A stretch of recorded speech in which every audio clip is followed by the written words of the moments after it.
Welcome to Unity, a place for open hearts and open minds. Oh, and this is Mia. Do you want to introduce yourself, Mia?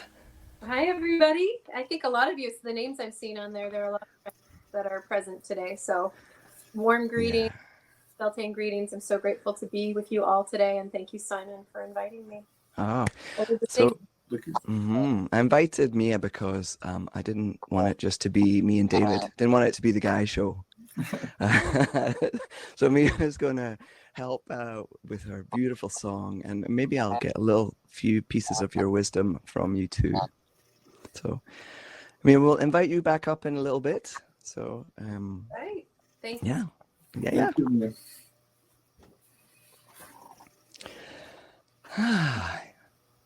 Welcome. Let's sing a welcome. Let's do "I Am Home." Let's do that.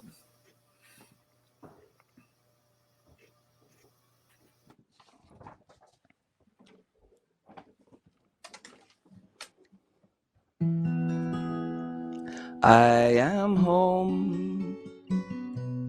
I am home.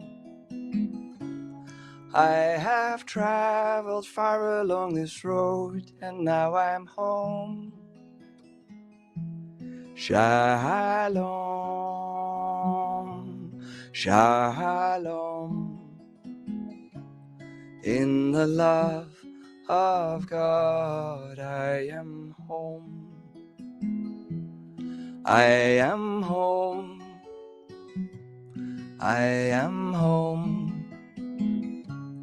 I have traveled far along this road, and now I'm home. Shalom, shalom. In the love of God, I am home.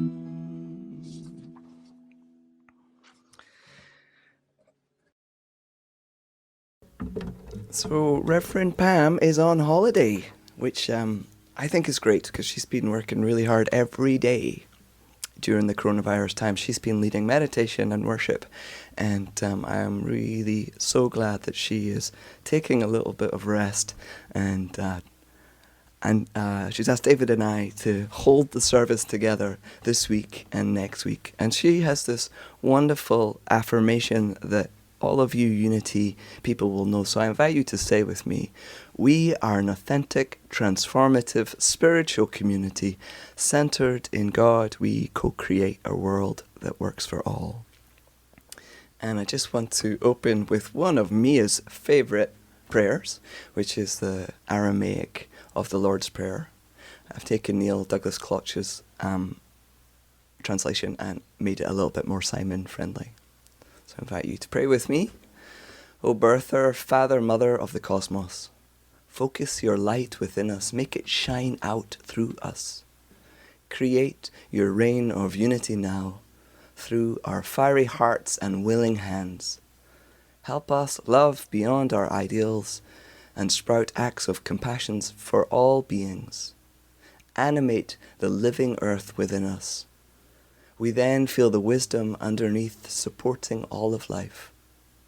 Loosen the bonds that tie us to our guilt so that we can mend our heart's ties to each other.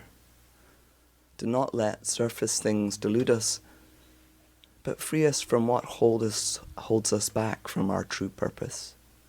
Out of you, the astonishing fire, returning light and sound to the cosmos.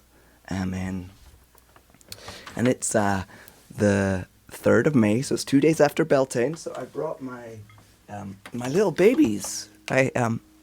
These are Gary Oaks from Marrowstone Island. Actually, they were from Indian Island, and 2 years ago I put them in this pot. So they're 2 years old, little baby oak trees that I am going to leave here when I leave because they need to stay right here. They are a very sacred, special tree, and they are here to be the presence of the Green Man in my bedroom. Let me get David up. David. Yes. Help me remember where we are. And well, I think we're about ready to have a couple songs, if I'm not Oh, mistaken. great. It's So I did, by the way, light the candle. I just haven't figured out how to get it inside the Zoom screen here without setting my house on fire. So you just know that it's there. Well, we'll all be able to tell you in the chat function if you set your rug on fire. And I'm going to light my candle. Okay. Yeah. Thank you. Come, let us light up our hearts. Come, let us light up our homes, bidding candles and love only. Breathe in and breathe out, making circles of light. Come, let us light up our hearts. I know that many of you at home have your own candles, so please type in the chat function if you have lit your candles so we can know. Yeah, let's sing some songs.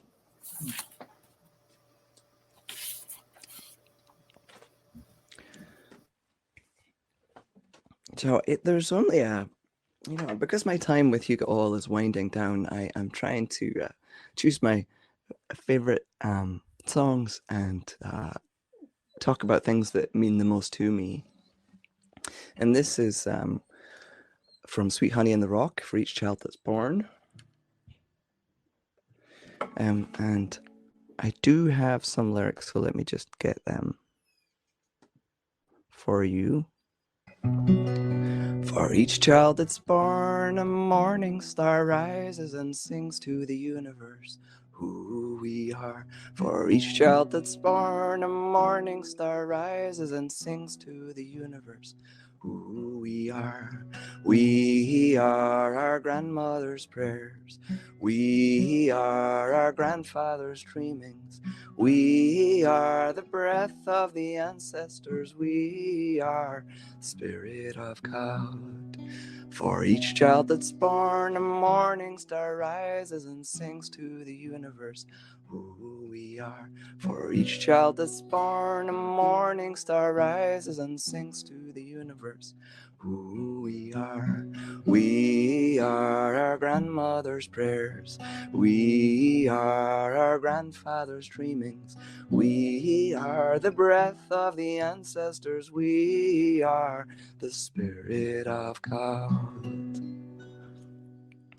And then this next one is one of my favorites. It's a Sufi song. Let me get this up. Let my heart reflect thy light, Lord.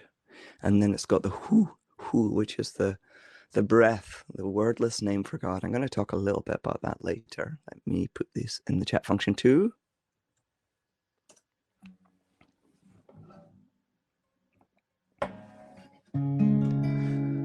Let my heart reflect thy light, Lord, as the moon reflects the light of the sun in love, always in love. Let my heart reflect thy light, Lord, as the moon reflects the light of the sun in love, always in love. Ooh, Allah, Allah, ooh, Allah, Allah, ooh, Allah, Allah, ooh. Ooh, Allah, Allah, ooh, Allah, Allah, ooh, Allah, Allah, ooh. Let my heart reflect thy light, Lord, as the moon reflects the light of the sun in love, always in love. Let my heart reflect thy light, Lord, as the moon reflects the light of the sun in love, always in love.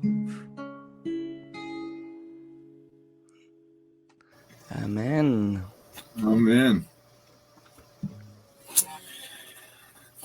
So, a couple of announcements, and as Simon said, Reverend Pam has taken a much deserved vacation and time off, so we are holding down the spiritual fort in her honor, and hopefully we will give it justice.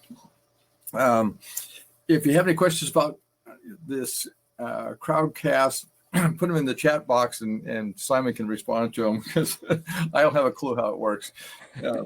Which is something that we're going to have to learn here at Unity, is how this technology all works so that we can have this following when we get back into our building. Or if Simon leaves before then, same to it. We got to come up with how we're going to make this thing work. Mm-hmm. So we do have a couple things going on every day except for Sunday at noon.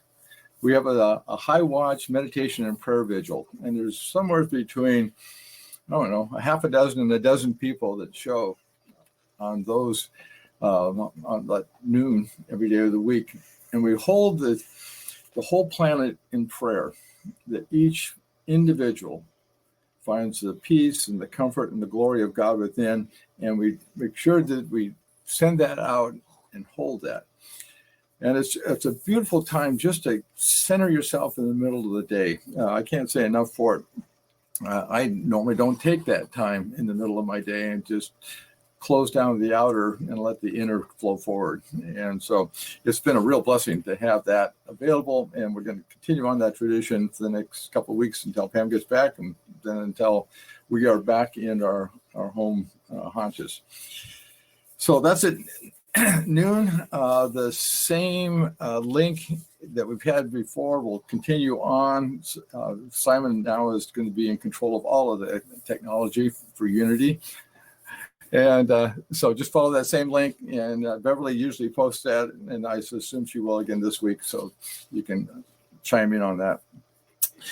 Secondly, the Wisdom of Jesus book, the Wisdom of Jesus class, is continuing on, and that is on 10:30 on Thursday, and it's about an hour session where we go through portions of the book and discuss it, the readings that have been done. I am not personally taking the class, although I'm reading the book.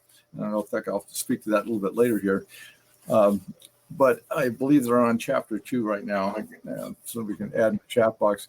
But if you can have a copy of the book or can get a copy of the book, feel free to jump in. It's an open discussion, so and it's deep and rich. So I certainly would invite you to do that. And I think that's just about it for the announcements. It's one of the blessings, I think, of this pandemic is that we keep our announcements to a minimum, which is it's always a chore on my end of the spectrum when we're dealing with Unity, because sometimes our announcements become the service almost, it feels like. So in the Wisdom of Jesus book, there's a discussion about divine alchemy. And that is that we are a manifestation of the divine, and as we express it, it expresses through us. So it's this give and flow. We are the exchange agent with and through and for the divine. And here's what it says about that there are subtle qualities of divine excuse me, it's kind of hard to see right here. Subtle qualities of the divine love are essential to the well-being of the planet. Our portion of that is essential to the well-being of the planet. And it manifests itself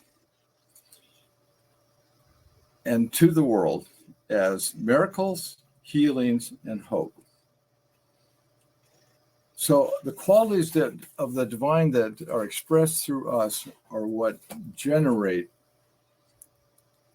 the qualities of miracles and hope. So I'd like you to think about that as your little part. The fifth principle of unity says something like we are spiritual beings having human experience for a divine purpose. And what is that purpose? Carolyn Mace would say that your purpose is to be the light, shine the light, express the light in all that you do. And I think that really is our purpose here, is to find that light within and be that conduit. And as we do that, then the alchemy, the divine alchemy, just starts rolling. And with that, we can heal, and we can heal the planet. And I'd like to remind you that our role in healing the planet and healing ourselves is part of what the prayer ministry is about at Unity.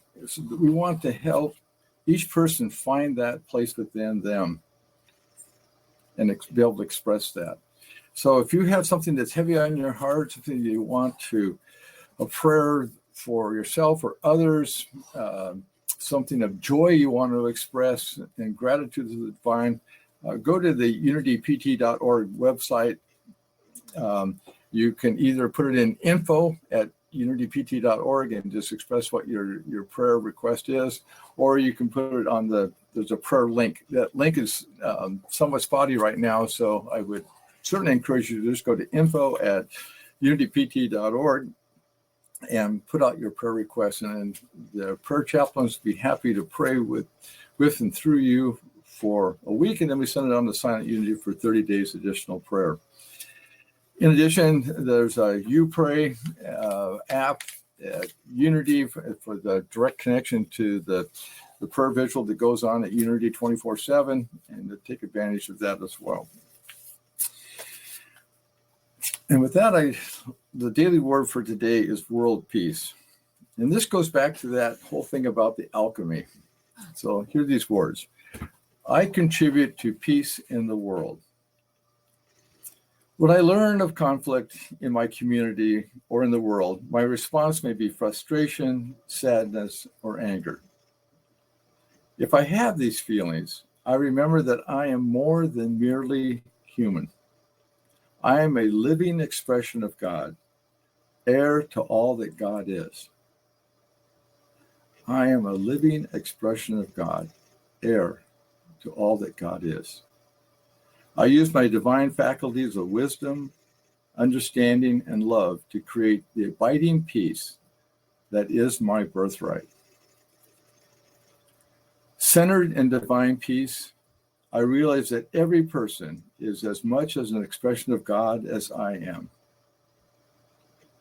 As differences dissolve in a way that transcends human understanding, I come to know the oneness with all of the world's peoples.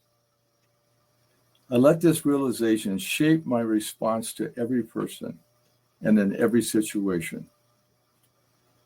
In an awareness of my oneness with all people, my thoughts, my words, my actions contribute to the peace in the world.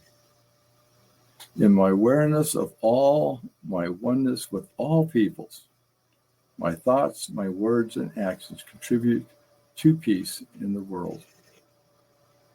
From John, the glory that you have given me, I have given them, so that they may be one, as we are one. I contribute to peace in the world. And so it is. Amen. Amen. It's beautiful. Very relevant to what I'm going to talk about. I love the synchronicity that always happens. It does, isn't it? Yeah. So I'm going to make David small and bring Mia up, if I can. There you are. Welcome back, Mia. You? I have to say that I just love doing a sacred song with you. It's an absolute treasure. It's one of the things that I love about my life in Port Townsend. So I'm delighted that you agreed to come and sing with us today. Equally so. I'm thrilled to be here and to be with you before you leave. So thank you for that. And I also set it as a challenge. I set it as a challenge, which was I asked Mia to sing a body prayer with me called Hineni. Can you tell us a little bit about this Hebrew chant? And I'll put the lyrics in the chat function. The synchronicity continues from the beginning when you were invoking the Lord's Prayer, and that I love your translation. I know the second line to be one that's asking us to surrender ourselves into the light, become a vessel for the light. And so this prayer, Hineni, continues on with that and invites us to connect with the idea that in order to become a vessel, there's a sort of surrender. And that's something that I was thinking about in preparation for today, is this meditation I've had on how much control we've needed to let go in our assumptions about how life is supposed to go, how it's supposed to be. And that in the alchemy of co-creation with spirit, there is always an invitation to surrender, and now it's just amplified. So we have this opportunity with this prayer to come to the very physical embodiment of what it is to let go and be open to receive something that we don't necessarily fully understand. I think that's a of this times. We don't quite understand what's going on, but to be in that place of both our physical strength, the structure of our bodies, but also the softness, the softening of our body. So this prayer has some movements with it. If you've done it with Simon and I before, one thing I noticed as I was practicing, the Hineni means here I am. So it's a presentation of oneself in physical form and spirit form to open. And that Hineni comes into Osa et Tatsmi, which is the opening. And normally we turn around all the way. And as I was doing it, knowing I wouldn't probably do that, I noticed this kind of soft movement wanting to come through my body and my spine. It's not just about turning around, it's about letting go. So in that movement, when we sing Osa et Tatsmi, whatever movement helps you soften, release, open. And then through that opening, we don't just let ourselves be like open and for whatever. We call very specifically in the Shekhinah, the divine feminine, that which would allow us to be part of divine manifestation. So Merkava la Shekhinah, Merkava la Shekhinah. You can draw that into your body. Feel it come into your spine, into your breath. Let's see, Merkava, and then that repeats. So you do it twice to reinforce it. And those are the words. Yeah. We're going to do it as a call and response, and please listen to Mia for the Hebrew rather than me, because I know that my Hebrew is terrible. So she's going to sing it, and then I'm going to sing it back. And the idea is that you guys at home sing with me, but you can really do whatever you want because there's nobody listening. And this is how we're going to enter into meditation. And then we'll do it again when we come back out of meditation. So wherever you are, finding the sense of the earth beneath you, allowing your breath to deepen just a bit more and your body to soften.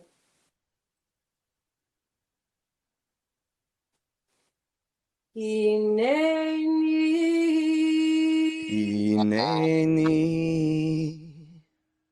Osa et Tatsmi, Osa et Tatsmi, Merkava la Shekhinah, Merkava la Shekhinah, Merkava la Shekhinah, Merkava la Shekhinah. Oh, Hineni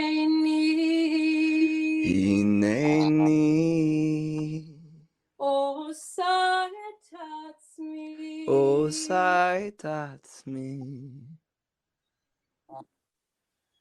Merkava la Shekhinah, Merkava la Shekhinah, Merkava la Shekhinah, Merkava la Shekhinah. Oh, Hineni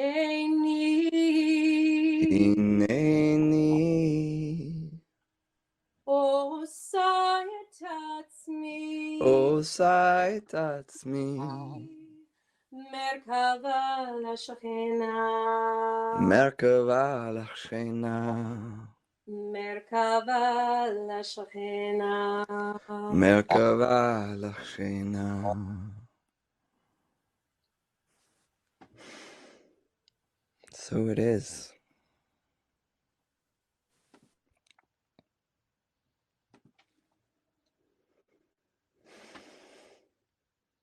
So please take a deep breath.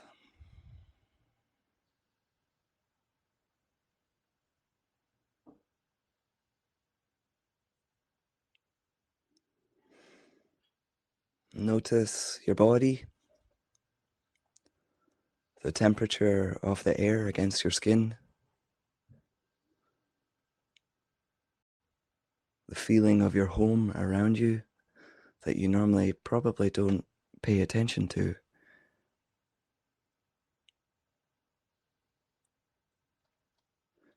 And now drop into your body and listen to your body's wisdom, which probably starts with your breath.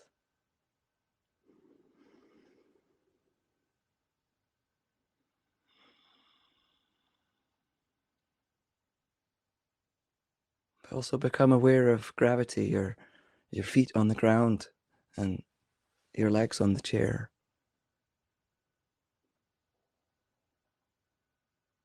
Pay attention to the place where you stop and the rest of the world begins.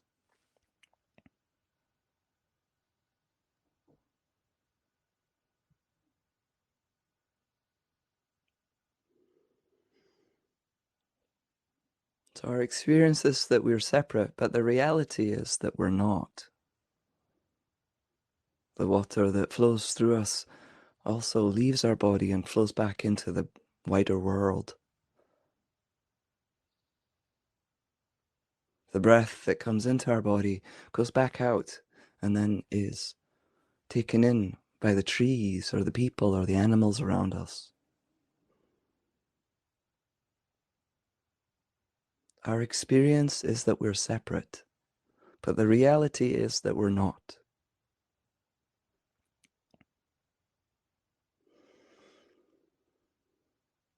I ask us now to focus on your heart center.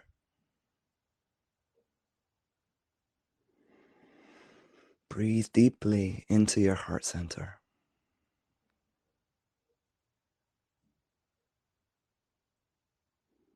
This wisdom inside us is so beautiful. It doesn't know division in the same way that we do.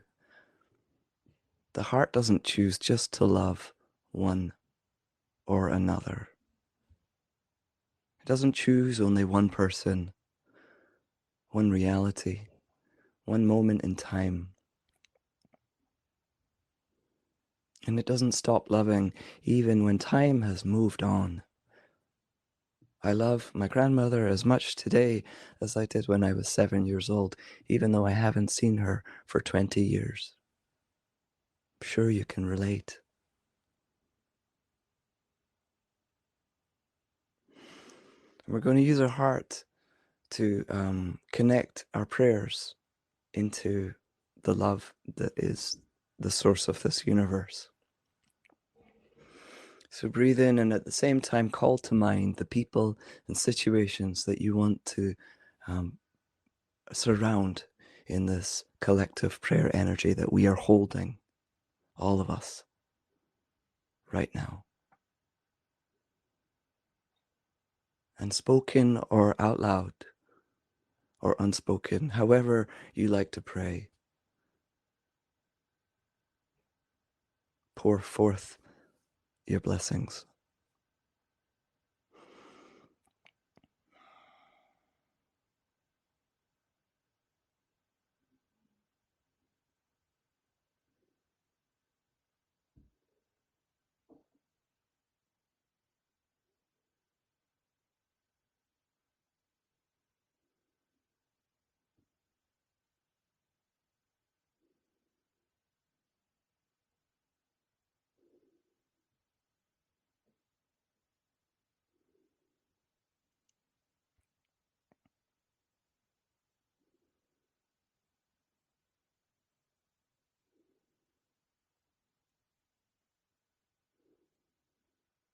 We remember that prayer is always answered.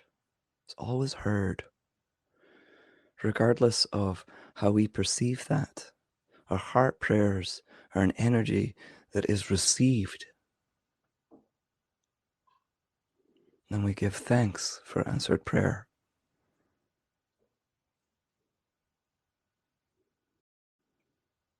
Together we say Amen and return our awareness to the screen and the community of people around us.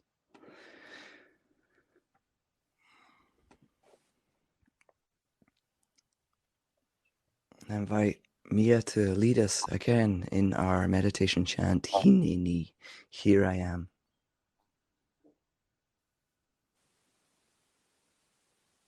Hineni. Hineni. Osayatatsmi. Osaitatmi. Merkava la Shekhinah. Merkava lachena. Merkava la Shekhinah. Merkava lachena. Oh, Hineni. Hineni. Osayatatsmi. Osaitatmi. Merkava la Shekhinah. Merkava lachena. Merkava la Shekhinah. Merkava lachena. Oh, Hineni. Hineni. Osayatatsmi. Osaitatmi. Merkava la Shekhinah. Merkava lachena. Merkava la Shekhinah. Merkava lachena.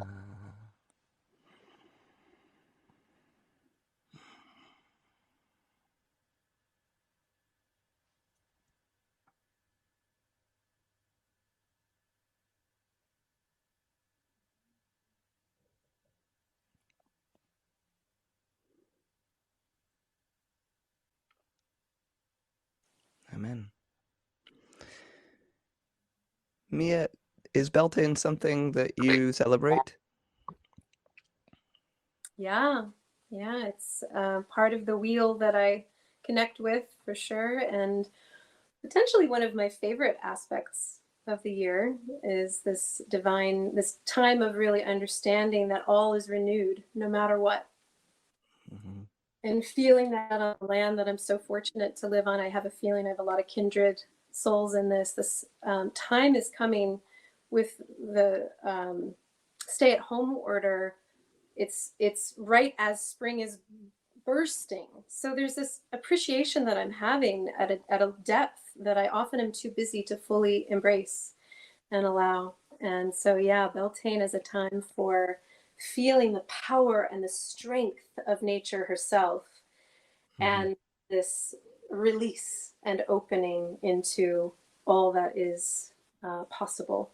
Yeah. So I'm just going to quickly say, in case there's people who don't know what Beltane is, it's the 1st of May, and it is the pagan festival that is halfway in between the spring equinox and the summer solstice. And it was on Friday, and we're talking about that a bit today. And I've asked Mia to sing Rising Green, and so I'm going to pass over to you, make you big on the screen, and thank you for singing this beautiful song for us.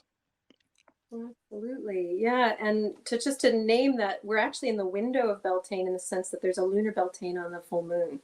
So some people celebrate on the 1st, some people celebrate on the lunar full moon following the 1st. And this is that window of time to really celebrate the abundance coming back.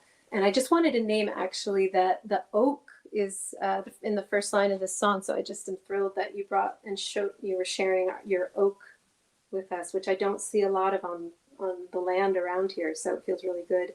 You can tell that I'm a pretty devoted tree lover,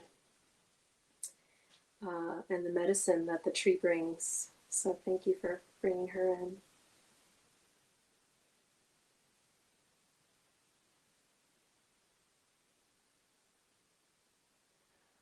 My soul rises deep in the roots of yon oak. The sap doth run in my veins. Endless my soul rides the open sky. where the stars forever have lain. Where the stars, where the stars, where the stars forever lay. My hands hold the weavings of time without end. My sight as deep as the sea. Great is the sound echoes deep in my heart, that of love's eternity. That of love, that of love, that of love's eternity. I feel the tides as they answer the moon, rushing on far distant sands. Wondrous my feet settle deep in the earth, rising greeting to bring a new day. Rising green, rising green, rising green to bring a new day. Rising green,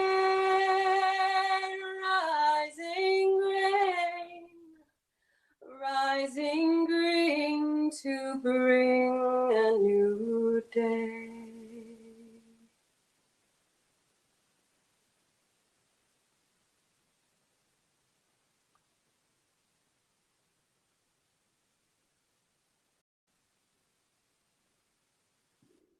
Beautiful.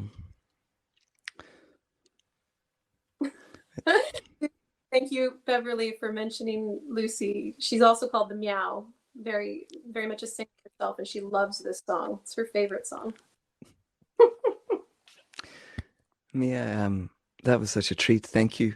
Thank you so much. And yeah, we hopefully we'll see you again.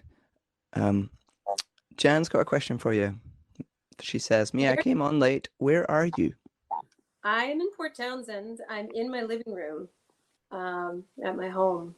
So, yeah. So, much yeah. love to you. Okay. Bye, Mia.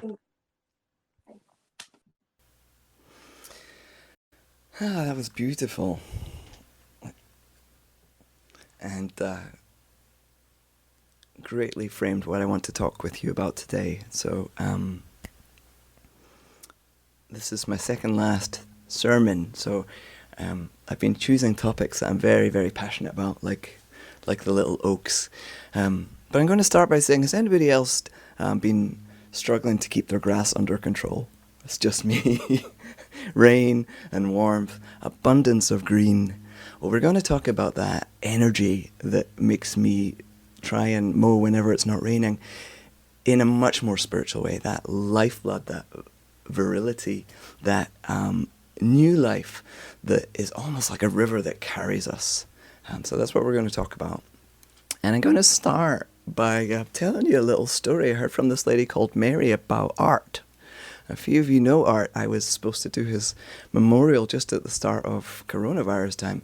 And I gathered stories, and Mary told me this wonderful story. So Art and Mary worked on a telecommunications company in San Francisco. And they used to go to lunch, and they'd go to David Whyte poetry readings. They do all sorts of interesting things for lunch.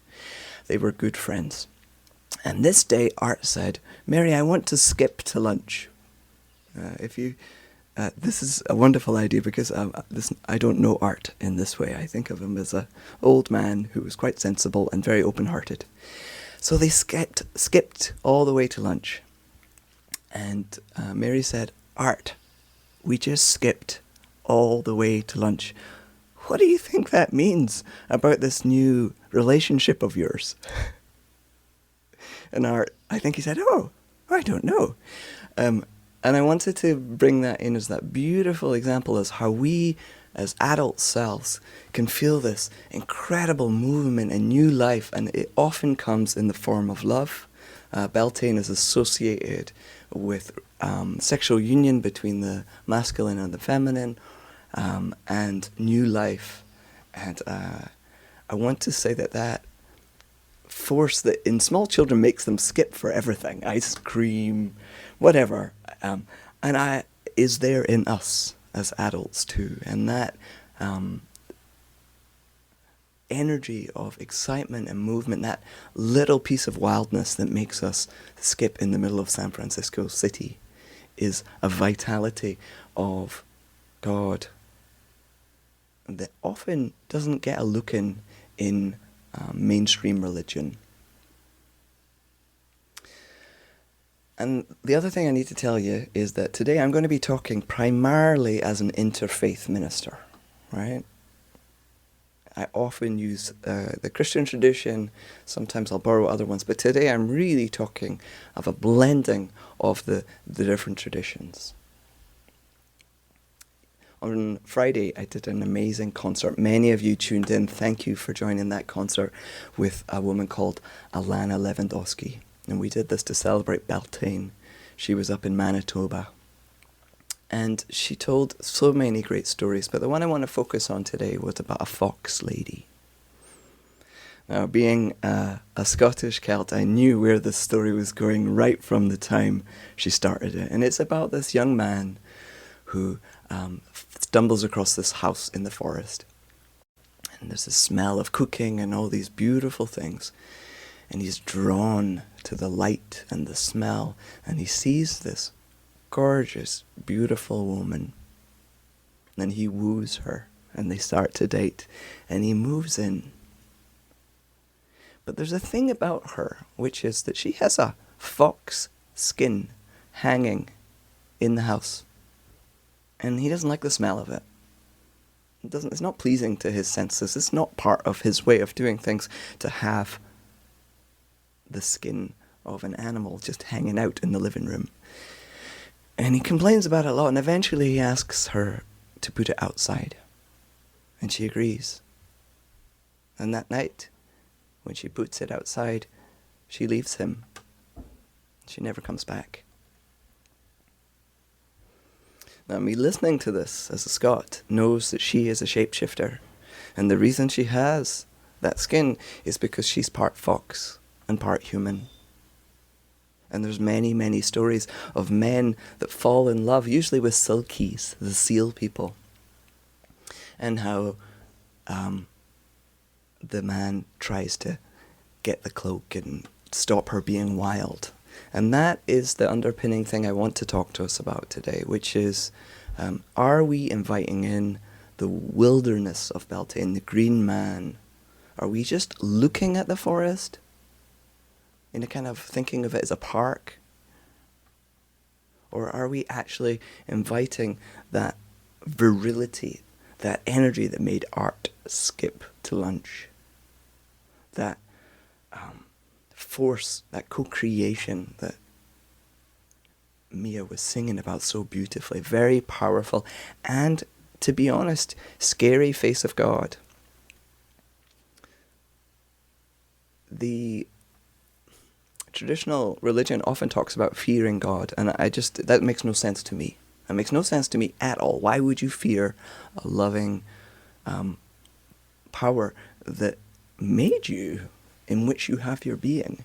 But there is an aspect of the wild face of God, the green man, the green woman, the aspect of the Christ consciousness that asks me to constantly grow and be more. And I'm not frightened of any of those things, but I am sometimes frightened about what they will ask of me.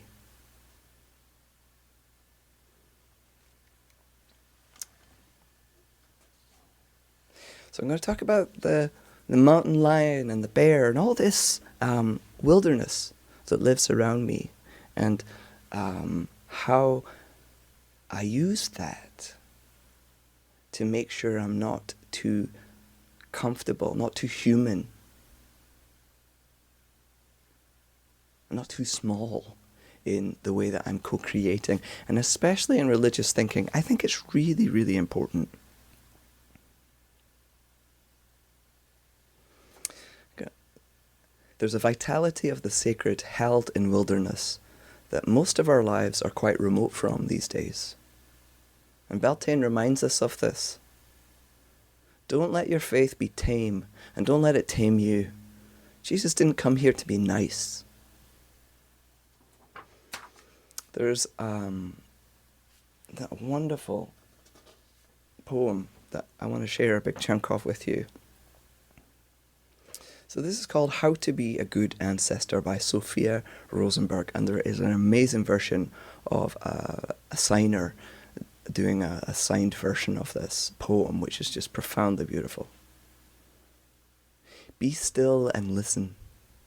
Slip through the needle eye of silence and leave behind your preference for red wine, your talent for word games, your grandfather's watch, your hair, your skin, your teeth. Enter naked as bones. Ask the furred, the feathered, the finned how to ford the river, how to scale the rock cliff, how to spin your flax to gold. Feel the floor beneath your absence, the white planks of the old house that were once proud firs breathing out cool fog, and touch the skies those trees held up. Stand before gods that are strangers, whose language is harsh in your ears, and do not flinch. Stand before gods that are strangers, whose language is harsh in your ears, and do not flinch. And then this is another reading by Terry Tempest Williams. It's a bit of a jump, but I'm hoping you'll put the two together. A good friend of mine said, "You are married to sorrow." And I looked at him and I said, I am not married to sorrow, I just choose not to look away. And I think there is a deep beauty in not averting our gaze. No matter how hard it is, no matter how heartbreaking it is, it's about presence. It's about bearing witness. I used to think bearing witness was a passive act, and I don't believe that anymore.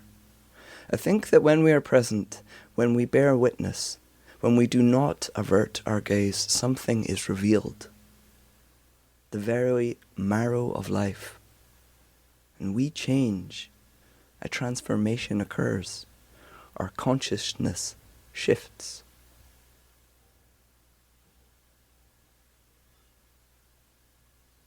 I'm going to read that last bit again.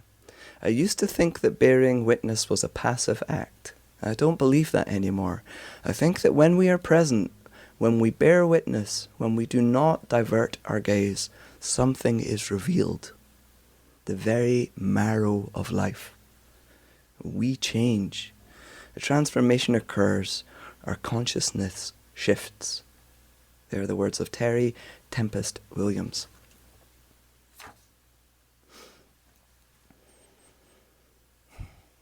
So I think what I'm getting at is that there's a fierce and a fearlessness of life that both Christianity and A Course in Miracles talk about a lot. But Beltane has that, the wildness of the green man and the green woman who in the Scottish 1st of May are naked, painted green, real people dressing up as or painted up as the green man. That's pretty fierce and fearless to do that in those temperatures, in that public arena. The green man and the creatures teach us not to avert our eyes. And I remember that when I was struggling the most in my life, it was only people who did not avert their eyes who were able to really hold me. People who just saw me and saw my strength and saw the potential for healing, saw all of it in a disaster zone. There was a wonderful quote from Christine Felters Paintner. She's the Abbey of the Arts that Pam and I talk about so much. And she has a number of poems she's written for the pandemic. And this next line comes from a poem called In Dark Times. Do not let your handful of light sting the eyes of those who have bathed in darkness.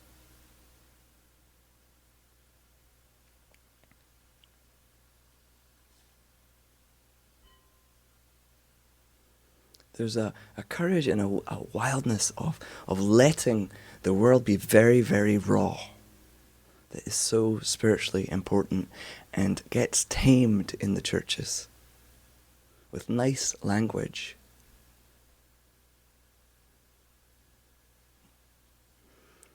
This is Psalm 84. Blessed are they who put their strength in you, who choose to share the joy and the sorrow of the world. They do not give way to fear or doubt. They are quickened by divine light and power, and they dwell within the peace of the Most High. They go from strength to strength and live with integrity.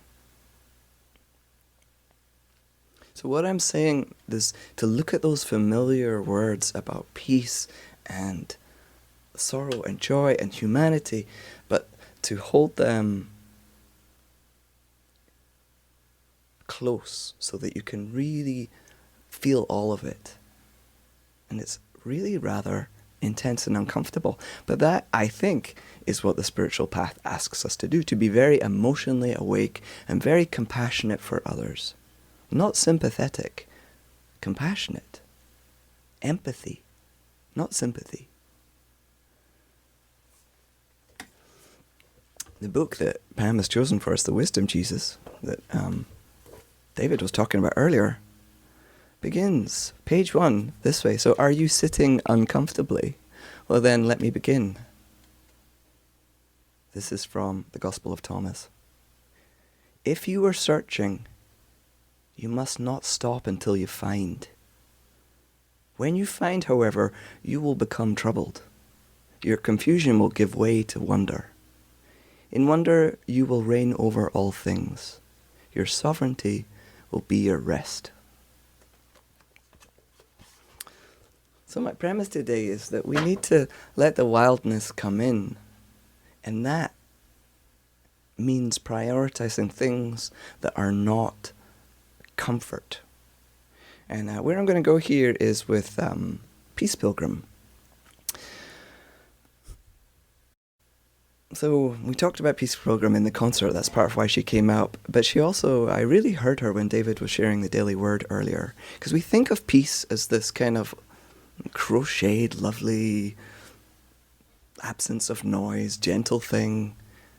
When actually peace is a very vibrant, excitable, anybody that works with children, like I have a ministry with children that they're completely out of control, and it's so much harder than you adults.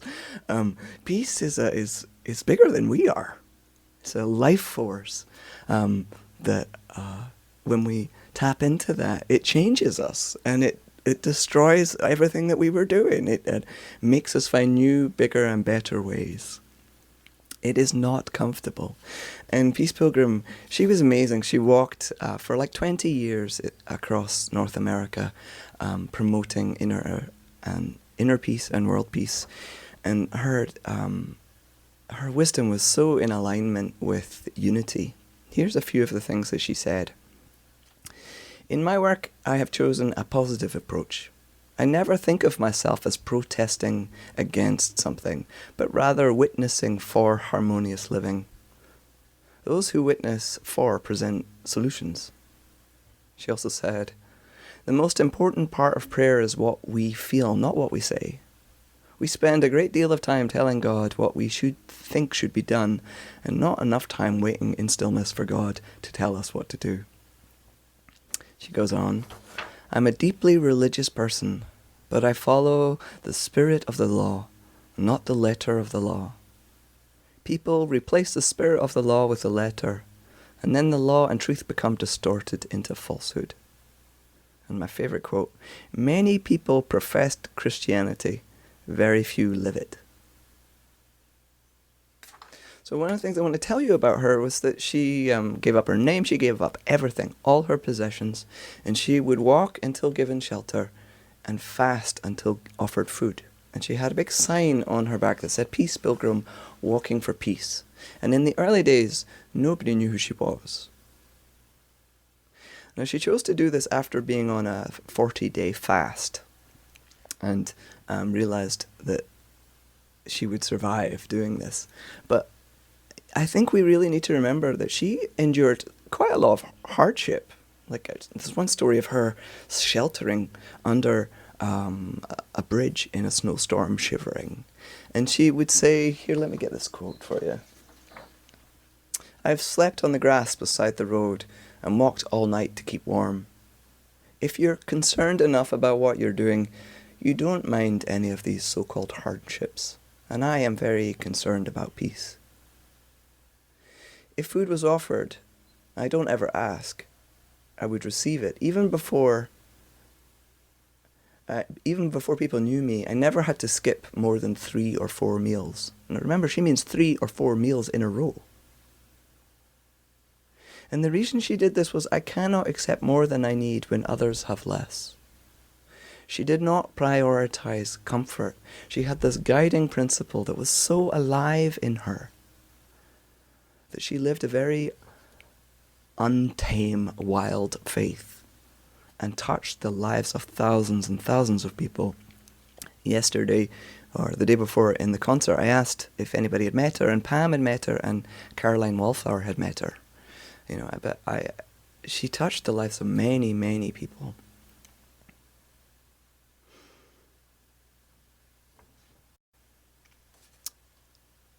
So I'm bringing Peace Pilgrim in because I want to say that there's a radical wildness and prioritizing of things that are not comfort that allowed her to be such a strong spiritual presence.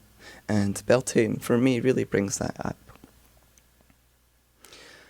I'm going to go back to the story about the fox skin and the lady, and go back to that story and summarize that a little bit. There's a vitality, a lifeblood that draws us towards things, like the man who was drawn towards the smell of the cooking in the garden and this mysterious house in the forest. Often in our stories, we talk about this as love or love at first sight. But perhaps it's more than just that. It's also a deep instinct or knowing. And I'm going to ask us to listen to that non-verbal voice that stirs within us. I've heard that in relationships we fall in love with the things about the other that we want to grow in ourselves. But I think this is also what we do with the spiritual stuff that is so fascinating to us, like me with my love of the trees, the oak trees, and the monastic traditions, is I really long for and need that peace. I'm so out in the world, I'm so busy, that my heart longing is taking me towards spiritual practices that will bring me more into harmony and balance. Do we listen to our heart stirrings? Let's pay attention. Let's wake up to that stuff. Second thing that jumps out to me from the story is, do we try and tame the wilderness because it's unpleasant to our senses? Well, this is a great teaching from the interfaith tradition, a great teaching from my training at seminary. I've been to many religious settings that were extremely uncomfortable to me, even though I was drawn to them and I wanted to learn. There were things like the noise, the music, the language, the decor, the fact that I had to be naked to pray with them, witnessing intense sexism, really formal protocol, or even the food that I was given were very uncomfortable. I remember one time eating with a Native American spirit feast, and this woman in a trance with this buffalo blood ladled all this raw buffalo blood onto my food. And that's not what I'm used to eating. And I ate it all. And they asked even the vegetarians to eat it. You know, that stand before gods who are strangers, whose language is harsh in your ears, and do not flinch. You know, if you're interested in overcoming the religious differences, you need to get used to being uncomfortable.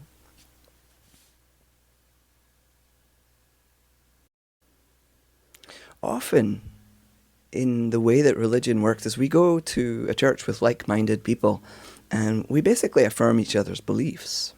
This is great, but it's quite tame, to be honest. And I think we need more than just that. Do you want to learn with people who already know what you're going to tell them, or do you want to learn from somebody that has an utterly different belief?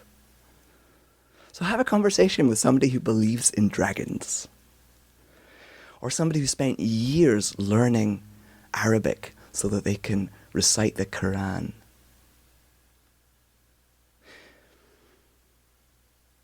And when we encounter religious traditions that are very different than our own, remember the story of the fox lady. Be a good guest and don't ask them to take their innate being, their connection that's different from yours, and place it outside the house so you can be more comfortable. I was going to share my screen, but I think that's too much technology. I'm just going to bring this back to very basic psychology. All right, so there's a diagram, it's all over the internet, where there's the comfort zone, and then there's the growth zone, and then beyond that they call it the anxiety zone. But when I lived in the Abbey, we called it the comfort zone, the growth zone, and the wilderness. And one of the teachings was that we actually need to go out into the wilderness sometimes. We can't just stay in the comfort zone, but we can't also just stay in that comfortable growth zone. We actually need to get out beyond our lives if we are to transcend our ego.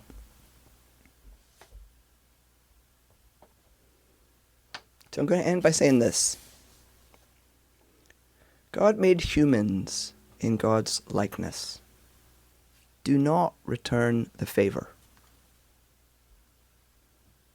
Do not make God as small as you are. Let God be awesome, expansive, where anything could happen. Let your beloved God be so huge and enormous that she reaches beyond the edges of distant galaxies, will simultaneously be closer than breathing, nearer than your hands and feet. Let no name or concept confine God. Take the risk of having a God that is so enormous and expansive that you can't begin to describe it to anyone. Amen. Thank you for listening. I'm going to invite David back up on screen. Momentarily. Momentarily, oh, that's right. It's time to sing. This is a wonderful song by Bernadette Farrell. She was somebody I came across in the Abbey. And this is one of her songs called God Beyond All Names, and I've just given you the chorus.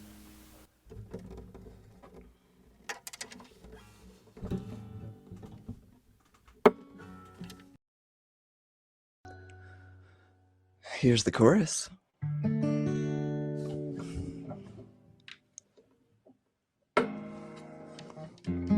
Actually, I'm just going to jump in from the start. Most of you know this. God beyond all dreams, you have stirred in us a memory.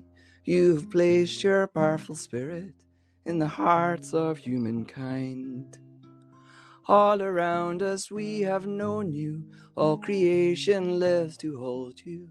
In our living and our dying, we are bringing you to birth.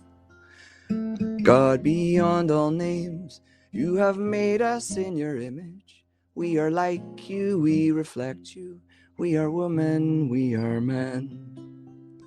All around us we have known you, all creation lives to hold you. In our living and our dying, we are bringing you to birth.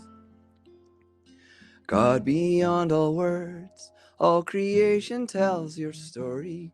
You have shaken with our laughter, you have trembled with our tears.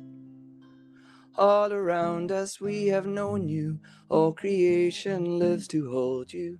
In our living and our dying, we are bringing you to birth. God beyond all time, you are laboring within us. We are moving, we are changing in your spirit ever new. All around us we have known you, all creation lives to hold you.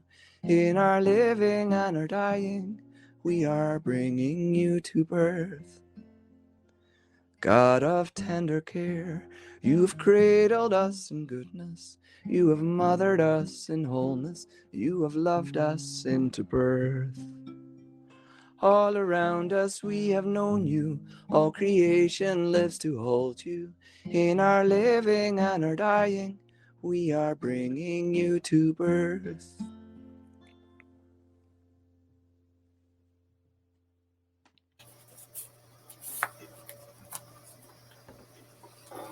Thank you, Simon, and thank you for the wonderful message. Standing in those places where it's the least comfortable or where the greatest learning comes from, and having experienced that over my 70 years, more than once, I am both appreciative and in awe of what that brings forth. So this is a time in our service where we receive the offering, and as you think about that, prepare, you can hit the little offering button if you'd like and make your donation or tithe or whatever you choose to do. In that, again, in the book Wisdom Jesus, talks about in this exchange where we are the exchange agent, that we need to get our small self out of the way. It is about allowing the big self, the I am, to come forward. And that's what we need to be able to express. And it comes with surrendering and allowing at the same time. So it's this divine paradox, as they say. And hear this. And finally, divine flow, become it. The river itself, which circulates through all things as the hidden dynamic of love. Try it again. Finally, divine flow, become it. The river itself, which circulates through all things as a hidden dynamic of love. And what that says for me is that as I step out of the way and allow my true self to express itself in whatever way it is, I am participating with the divine and the flow of love from which we all emanate. Be it my time, my talents, my treasures, my touch, whatever it may be, the flower on somebody's porch or a tithe to the church or whatever, however that flow is, that we are required. It's part of our makeup to step into that flow and be part of that flow and allow that to keep going forward, spreading love, joy, hope, miracles, and prayer all around. So I invite you to take out your offering, or at least hold it in your mind's eye, and we will bless it. And this blessing that we do each week really talks about that being in that flow and that dynamic and being part of this greater ism that's out there.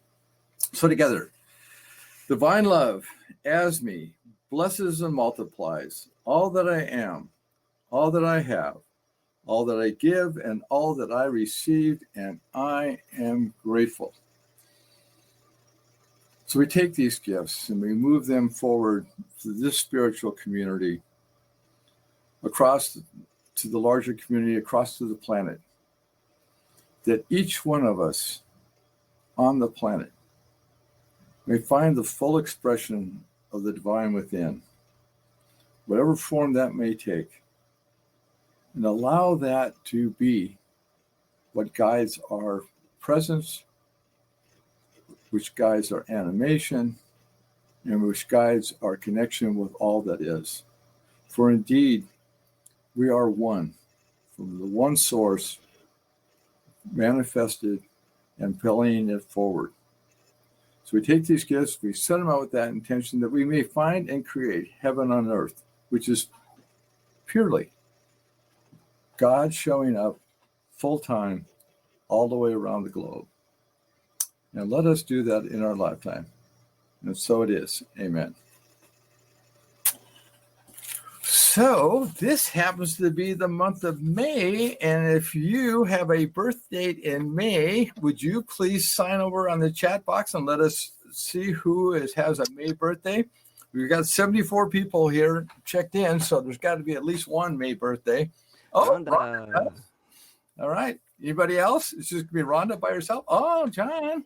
Janice. Okay. Whoa, Beverly. Nice. Look at this. They're coming through. Ida, Tom, Trudy, Blanche, or Bianca, Jasmine, Dennis. Whoa. He's going to turn 80. Wow. Yeah, Dennis is turning 80 as well. Isn't that cool? And Tom, Cecilia. All right, we've got. Maybe people. That's amazing. You were like. It was a great November, huh? Yeah. That's about right. So what we're going to do is we're going to sing a blessing with and to you as a way of just celebrating you and the anniversary of when you got married or whatever the thing is, or your birthday. I will turn David's mic off so he can sing along.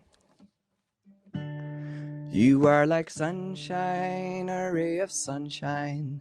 We see and love you just as you are. We bless and hold you, forever cherish the gift of who you are. You are like sunshine, a ray of sunshine. We see and love you just as you are. We bless and hold you, forever cherish the gift of who you are.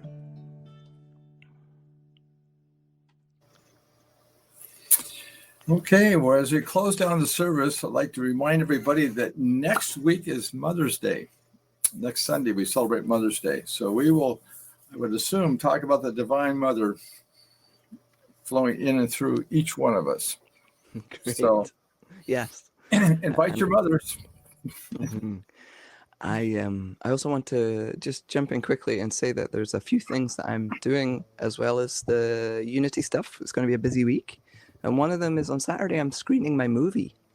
So if you've never seen the documentary that was made about my gender change that was filmed, many years ago, 15, 16 years ago, you can watch that on Saturday night on this channel. If you go above David's head, there should be a little round circle with my face in it. And if you click on that later, it'll show you all my events. And then also want to tell you that today at 4, I'm doing a chanting service, and you're welcome to come to that too.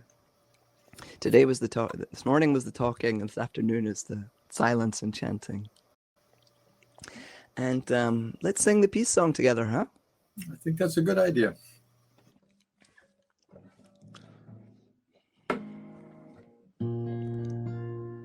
Yes, there is peace on earth, and yes, it begins with me.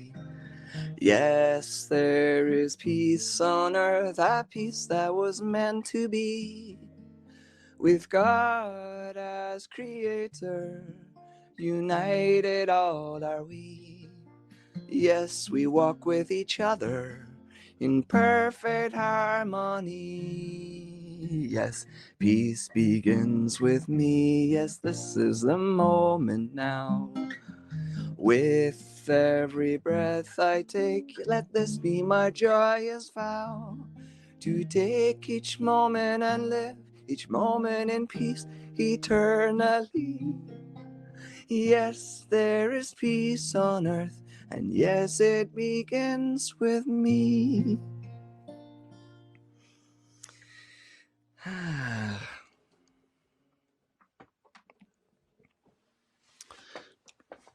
Let me unmute David. Sorry, I've got you muted there, my friend. Yeah. Sometimes I wonder if Teresa would like to have one of those little mute buttons on me. She'd So probably use it. let's do the prayer for protection. The light of God surrounds us. Yeah. The love of God enfolds us. The power of God protects us. The presence of God watches over us. Wherever we are, God is, and all is well.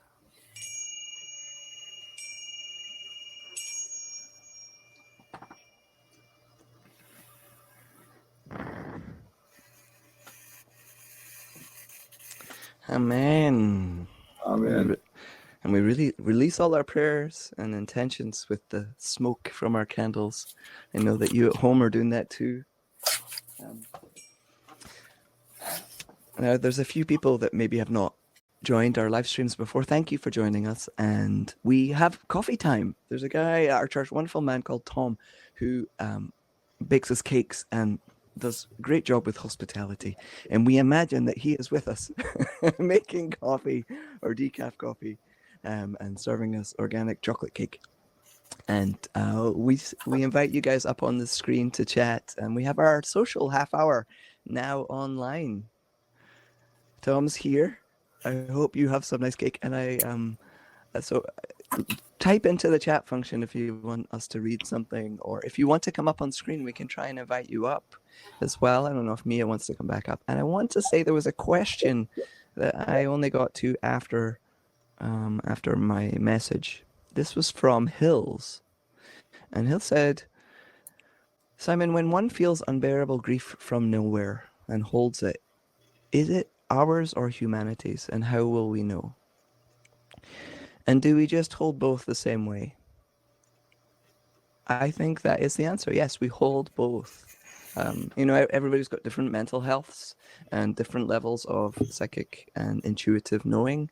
So for most people, I would say it is good to hold both. And I love the Tonglen practice of just breathing out the prayer and using your own human experience of grief and then surrendering that as a prayer of to others who are holding grief. So I think you're spot on. Yeah, you just hold them both if you're able to. Most people are able to.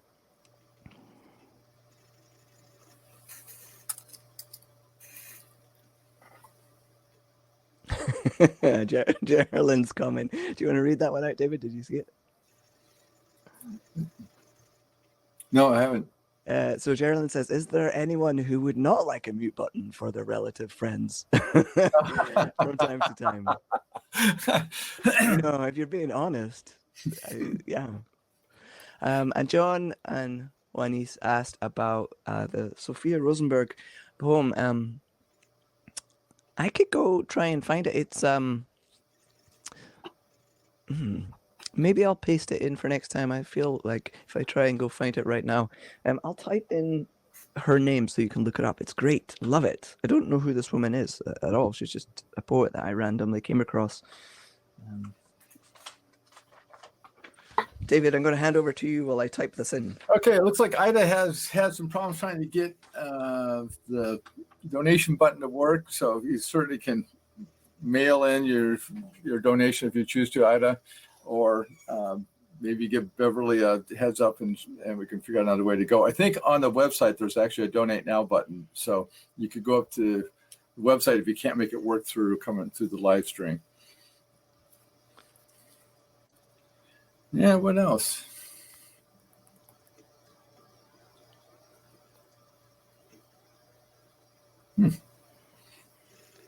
And anybody who wants this wonderful poem, email me. I've got John. I've got your email, so I'll send that to you.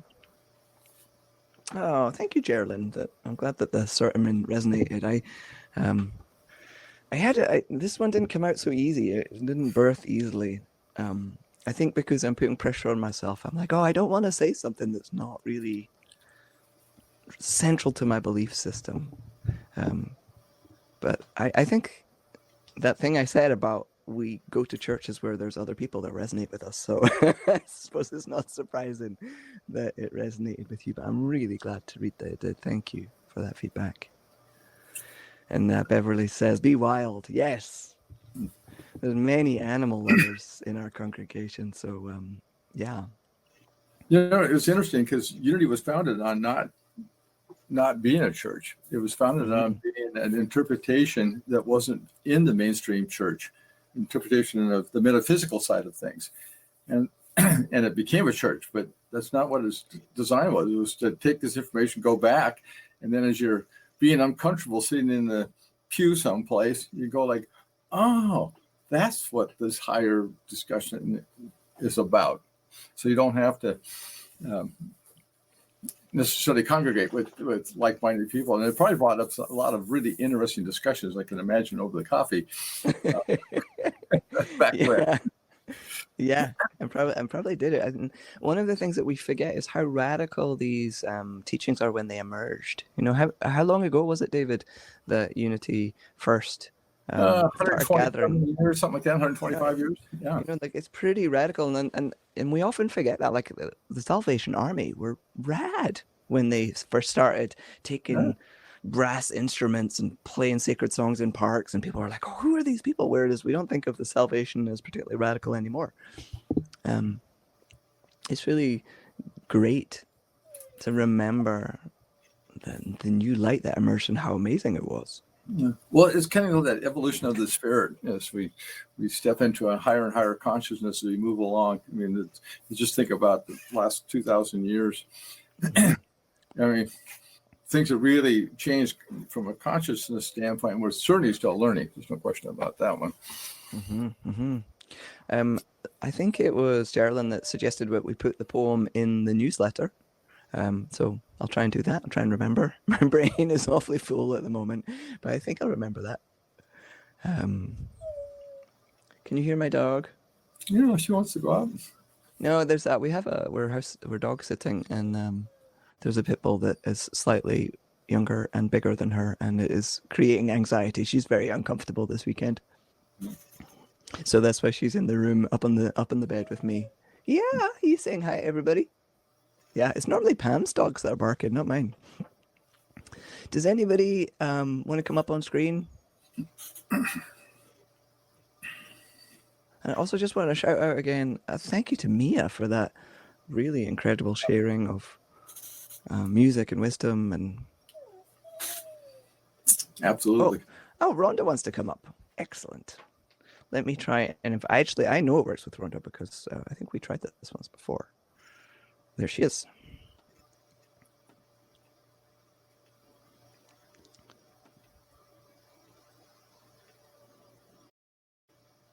Hopefully, Rhonda will come up on screen, join us for coffee hour. Well, half hour.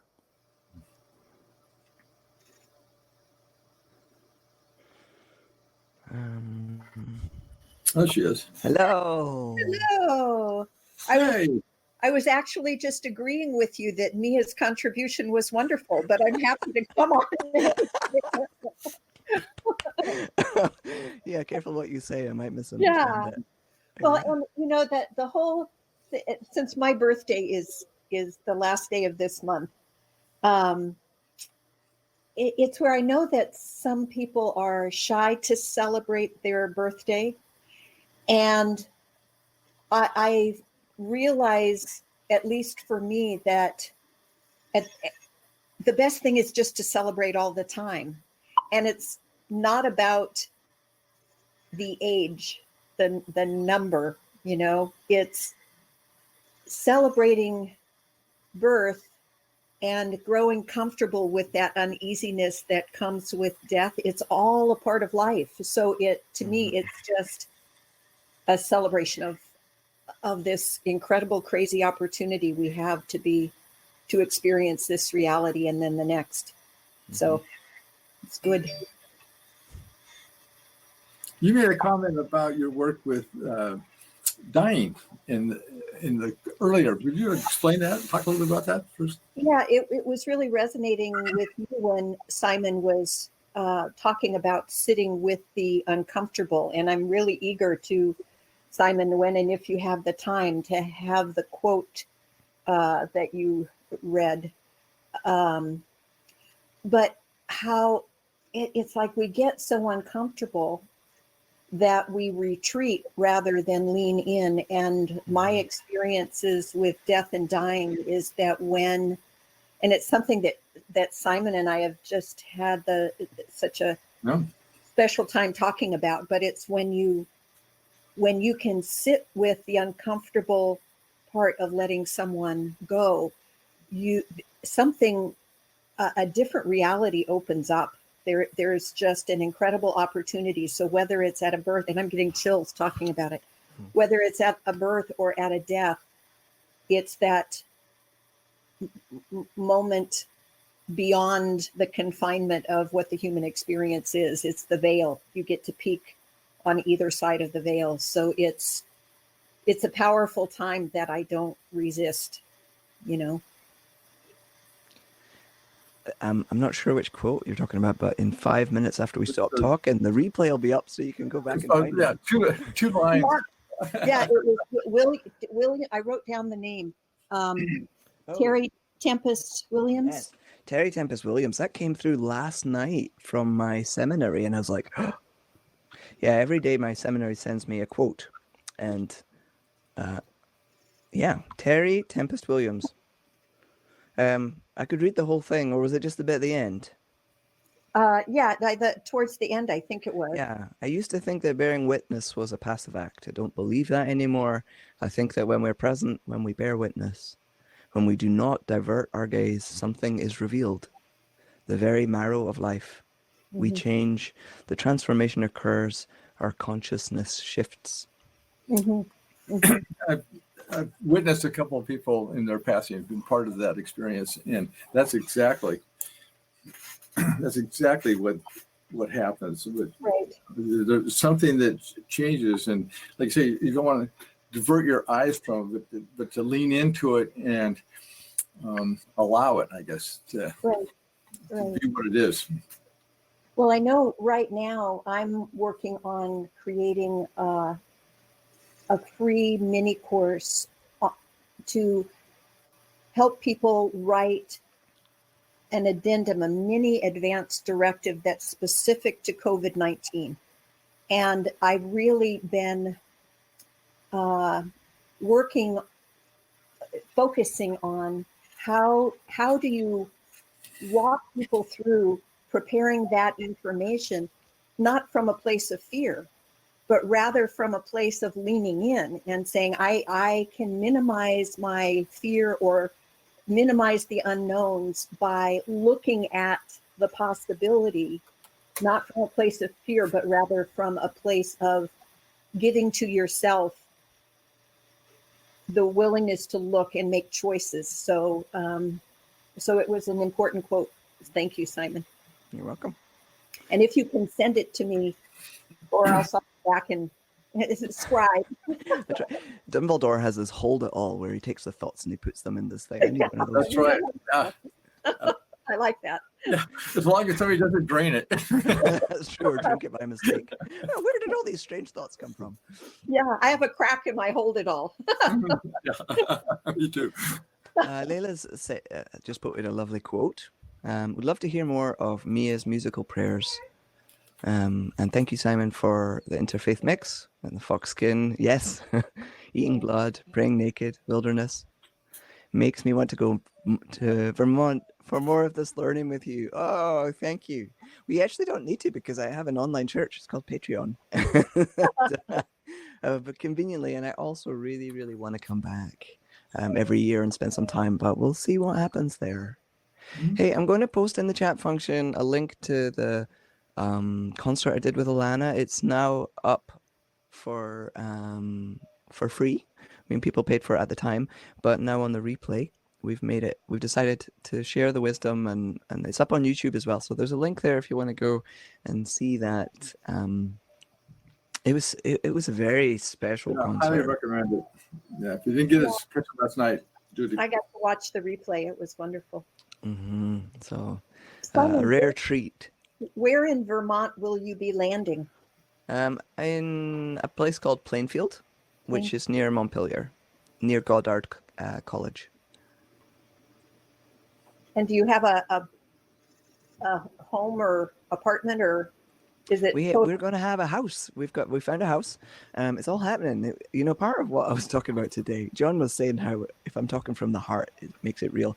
And this is very real for me right now. I'm deeply uncomfortable. I'm so uncomfortable with the fact that I'm leaving the comfort of the safe place and this community that nurtures and cares for me and the work that we do that I believe in. Why would I want to leave that? Well, because I feel this energy pulling me. There's like it's almost like a magnetic thing, and it helps that there's a relative, and I think the word that a lot of people use is ease. I don't like that word very much, but co-create. There's circumstance of co-creating. Randomly, a guy that I know asked if he could buy our truck.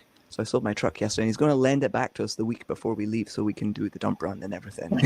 And we found this house that has not just one bedroom, but two. So I'll be able to have a studio. And it was a friend of my sister-in-law. So there's all this circumstance that are coming together to create a soft nest for us to land in.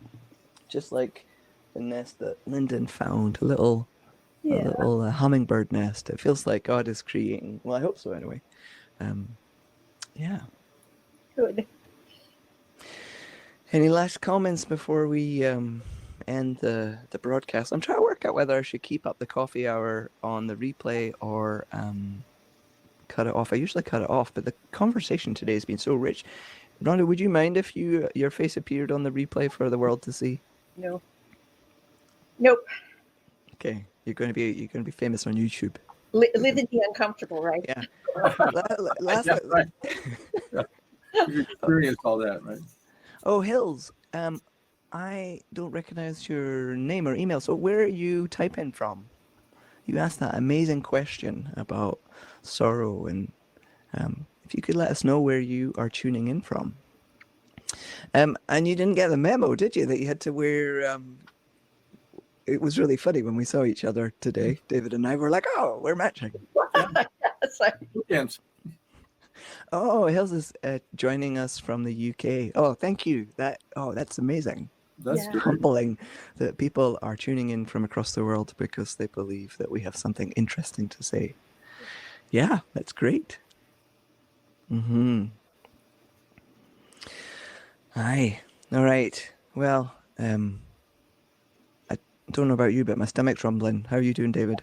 I think it's time that we bless everybody. Yeah. Peace. and Thank love you to all for sticking out with us, and we'll see you next Sunday. Don't forget, at high noon, every day of the week, there's a prayer vigil, and at 10:30 on Thursday, the wisdom of Jesus. Blessings. Have a great week, everybody.